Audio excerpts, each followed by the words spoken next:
오늘 정의당 천호선 공동선대위원장 전화로 연결해서 그 부분에 대한 얘기를 제가 대신 한번 물어보겠습니다. 안녕하십니까, 위원장님? 예, 안녕하십니까. 예. 뭐 잠시 뒤에 또 회의가 있으셔서 저희들이 좀 서둘러서 연결을 했는데 예.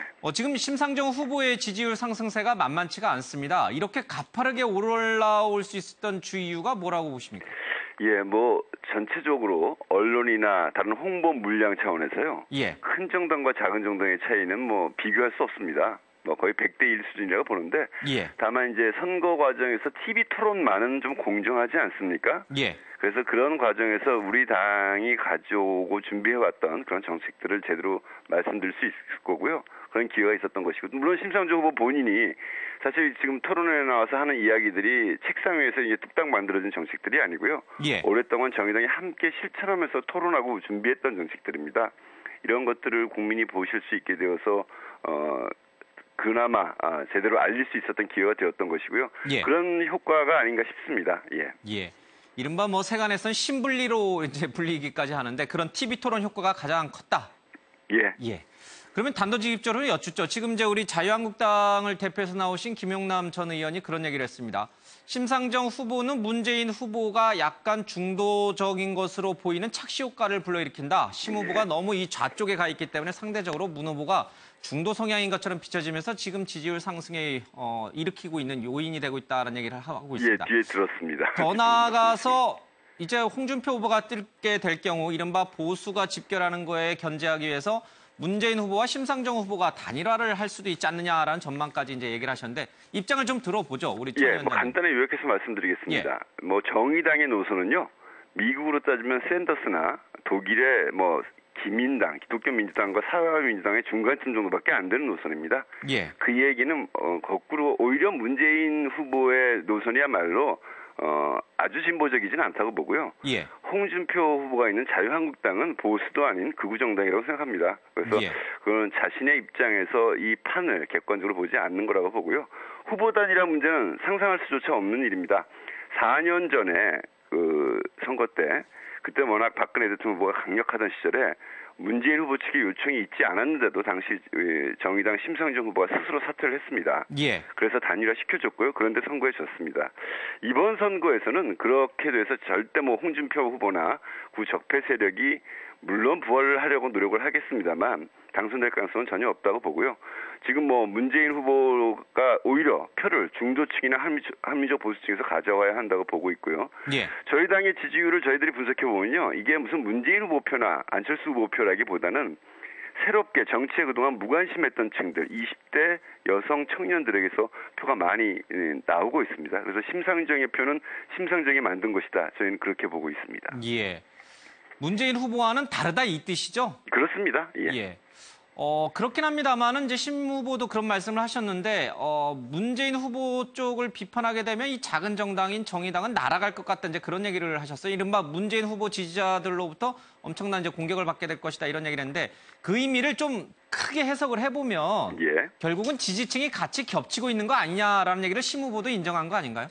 그렇지는 않습니다. 그 신부께서 말씀하시는 것은 어떤 후보에 대한 열성적인 지지 세력들이 서로 비판하는 것은 좋은데 그 비판의 내용들이 저희가 봐도 말도 안 되거나 왜곡된 것, 의도적인 것, 의도적으로 왜곡시킨 것 이런 것들이 굉장히 많고요. 예. 그 규모가 대단합니다. 저는 아시겠지만 문재인 후보와 청와대에서 같이 일을 했던 사람이기도 하고 민주당 경험을 했던 사람이기도 하고 저희 정의당 경험을 했던 사람이기도 합니다. 양쪽에 여러 가지 부족한 점이 있는 것은 사실이지만 지금 심상정 후보에 대한 근거 없는 공격은 저희가 숨을 쉴 수 없을 정도로 감당할 수 없을 정도로 굉장히 강력한데요. 그런 부분에 대해서 힘들다라는 말씀을 하신 거고요. 지지층이 겹치는 건 아닙니다고 봅니다. 예. 글쎄 좀 애매하네요. 같은 진영이라고 보기도 어렵고 경쟁하는 진영이라고 보기도 어렵고 서로 적대적 진영이라고 보기도 어렵고요. 그렇죠? 모든 요소를 다 갖추고 있네요. 예. 그거는 크게 볼 때 야당이고 진보의 폭을 넓게 본다면 범진보라고 할 수 있지만 정치적인 노선들이 분명히 다르고 그 정책적인 방향을 해결하는 방법, 예를 들면 증세 문제나 이런 부분에 대해서 굉장히 입장이 다르죠. 예. 노회찬 위원장도 그런 얘기를 했습니다만은 이번 대선의 정말 환상적인 구도는 문재인 대 심상정 구도다 이런 얘기를 했는데 이른바 이제 탄핵 후에 그렇게 진보가 이렇게 서로 윈윈할 수 있는 구도가 만들어졌다 이렇게 보시는 건가요? 뭐 당장 분위기가 그렇지는 않지만 크게 보면 그렇다고 볼 수 있죠. 그러니까 과거에 극우 보수 세력들은 국민들의 심판을 받았고요. 초기에는 뭐 안철수, 문재인 비록 우리가 약하지만 심상정의 개혁 경쟁 구도로 이루어졌던 것이다. 그리고 그 기조는 기본적으로 유지되고 있다고 봅니다. 그런데 이제 안철수 후보가 많이 빠지면서 그리고 안철수 후보가 보수 표를 끌기 위해서 진보의 틀을 넘어갔다고 볼 수 있는 측면들이 많기 때문에 진정으로 뭐 정책 경쟁은 문재인 심상정 사이에 될 수 있고 지금 비록 지지율이 그렇게 높은 것은 아니지만 국민 이 지지율 상승이라는 것이 그럴 수 있는 것 그런 것이 바람직하다는 국민의 바람들을 반영하고 있다고 저희는 그렇게 보고 있습니다. 현실적으로는 지금 심상정 후보가 얘기하는 것처럼 2위권까지 치고 올라가서 문재인 후보와 이 대립하는 구도가 되기는 좀 시간적으로도 그렇고요. 뒷심도 약간은 부족한 게 아닌가 이런 분석도 있는데요. 쉽지는 않습니다. 사실은 저희가 두 자릿수 목표다라고 해서 시작을 했습니다만 지금 이제 두 자릿수에 임박해 있지만 이걸 넘어가는 게 결코 이제 쉬운 일이 아니고요. 내일이면 이제 TV 토론도 끝나지 않습니까? 앞서 말씀드렸지만 이제 약간 공정성이 좀 있었다면 이제는 다시 굉장히 뭐 홍보 물량이나 언론에서의 어떤 취급 비중이나 이러면서 사실 굉장히 불리해지게 될 겁니다. 그러나 저희도 뭐 최선을 다하려고 하고요. 이번 선거의 마지막 포인트는 사실은 저는 큰 틀은 정해져 있다라고 보고요. 심상정 후보가 얼마나 많은 표를 얻느냐라는 것이 마지막 남은 관전 포인트고 어떤 뭐 그 하나의 변수가 아닐까 이렇게 보고 있습니다. 저희는 국민들께서 심상정의 정책이 맞으면 심상정에게, 문재인의 정책이 맞다고 생각하면 문재인에게 표를 주시는 그런 선택들을 해나가 주신다면 지금 말씀드렸던 어떤 문재인과 심상정의 구도로 나갈 수 있지 않을까 그렇게 생각합니다. 지금 뭐 여기 박수현 대변인도 그런 얘기를 했습니다마는 선거 막판에 문재인 후보 쪽 진영에서 혹시나 이 표가 빠져나가는 게 좀 걱정이 돼서 오히려 심상정 후보 쪽을 좀 견제할 가능성도 사실은 있거든요. 뭐 공식적으로 후보 캠프에서도 그런 일이 있고요. 아까 말씀드렸듯이 뭐 비공식적인 견제는 이미 그제서부터 아주 공세적으로 시작이 됐습니다. 그 뭐 제 온몸으로 피부로 느끼고 있고요.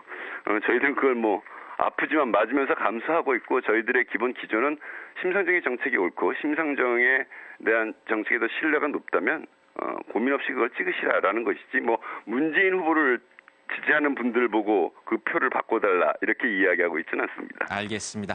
뭐 시간이 없긴 한데 그래도 짧게 좀 하나 더 여쭙게요. 지난번 TV 토론에서 이른바 좀 홍준표 후보 사이에서 논란이 됐던 이 정리해고와 관련된 지금 뭐 합의를 해줬느냐 안 해줬느냐 이게 통진당 시절에요. 그 부분 하나 하고 지금 당내에서 논란이 일고 있는 이른바 포괄임금제 안철수 후보 쪽에서 이제 회사를 차렸던 안랩에서 있었다고 해서 문제가 됐던 그 부분. 약간 제가 해명할 시간을 좀 드릴까요? 간단하게 말씀드릴게요. 지금 말씀드린 정리해고법은요. 1998년 김대중 정부 때 이루어졌던 일이고요. 당시엔 소위 얘기하는 진보 정당에 있지도 않았던 시절입니다. 무관하다 그러니까 심 후보와. 그렇습니다. 민주노동당이 2000년에 창당을 했고요. 저희도 함께 있었지만 저희가 선을 긋고 나온 통합진보당 그 뒤에 정당이고요. 그래서 정리해고법이 통과됐을 때는 진보 정당이라는 게 존재하지도 않았던 시절. 당시에 민주노총은 그 내용에 결과적으로 합의하지 않아서 거부했던 것이고 그래서 사실이 완전히 왜곡된 것입니다. 알겠습니다. 그리고 이제 소위 열정페이 문제, 포괄임금제 관련인데요. 그때 안랩에서 지금도 하고 있다고 해서 간단히 말씀드리면 저희 당은 가난한 정당이라 월급이 작은 건 사실입니다. 안타까운 문제인데 소위 그 착취를 위한 그 수당이나 잔업 이런 것들에 대한 잔업이나 특근 수당들을 묶어서 무조건적으로 열정을 요구하는 그런 포괄임금제는 저희 당에서 전혀 실시하고 있지 않습니다. 알겠습니다. 자, 오늘 뭐 시간 관계상 여기서 정리를 좀 하고 다음에 다시 한번 좀 연결하겠습니다. 오늘 말씀 잘 들었습니다. 고맙습니다. 천호선 정의당 공동선대위원장 얘기를 좀 들어봤습니다.